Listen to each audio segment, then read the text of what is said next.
জাতীয় দলের হয়ে খেলা ফুটবলারদের জন্য বাড়তি চাপ হয়ে থাকে কিছুটা। ইংল্যান্ড থেকে আসা বাংলাদেশি বংশোদ্ভূত ফুটবলার হামজা চৌধুরীর বিশ্বের সেরা ঘরোয়া লিগে খেলার অভিজ্ঞতা থাকলেও আগে কখনো কোনো জাতীয় দলের হয়ে খেলেননি তিনি। তবে বাংলাদেশ জাতীয় ফুটবল দলে আনুষ্ঠানিকভাবে যোগদানের পর সংবাদ সম্মেলনে হামজা জানালেন, কোনো চাপই অনুভব করছেন না তিনি।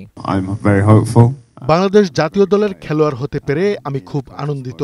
বাংলাদেশকে এগিয়ে নিতে মাঠে নিজের সেরাটা দিয়েই খেলবো। ভারতের বিপক্ষে শিলংয়ে এএফসি এশিয়া কাপ ফুটবল বাছাইয়ের খেলায় মাঠে নামার আগে বাংলাদেশ জাতীয় ফুটবল দলের 5 দিনের অনুশীলন ক্যাম্প রয়েছে। হামজার লক্ষ্য কোচ হ্যাভিয়ের ক্যাবরেরার পরিকল্পনা অনুযায়ী অনুশীলন করা।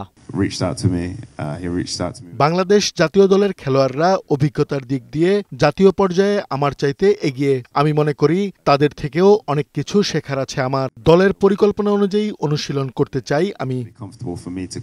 এদিকে খেলায় দলের অধিনায়কের দায়িত্বে থাকছেন জামাল ভুঁইয়াই। হামজার মতো ফুটবলারকে দলে পেয়ে তিনিও উচ্ছ্বসিত। আপনারা সবাই একটু খুশি আজকে, কারণ হামজা আসছে। সো এটা আমার জন্য ভালো লাগতেছে, অন্য প্লেয়ারের জন্য ভালো লাগতেছে। আগামী 25শে মার্চ শিলংয়ে স্বাগতিক ভারত জাতীয় ফুটবল দলের বিপক্ষে এএফসি এশিয়া কাপ ফুটবল বাছাইয়ের ম্যাচ দিয়েই লাল সবুজের জার্সি গায়ে অভিষেক হবে হামজা চৌধুরীর। আশরাফুল আনন, বৈশাখী সংবাদ, ঢাকা।